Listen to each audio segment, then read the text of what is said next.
अंधश्रद्धा कमी करा. तुमच्या महिला मंडळीमध्ये खूप अंधश्रद्धा राहतात. महाराज पाहायला का तुम्ही धावतच जाता पाया लागले. महाराज पाहायचे आहे तर भोजाजी महाराजच्या मागं जा. हे तर गाव मुनेश्वर बाबाचं गाव आहे बाबा, संत मुनेश्वर बाबा.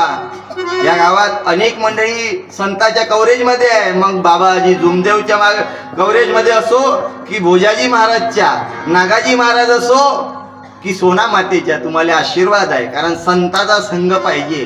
की विश्वची घर भासुनी जीवा होत सदा गंग प्रगटतो भक्तीचा रंग असा हा संत असा हा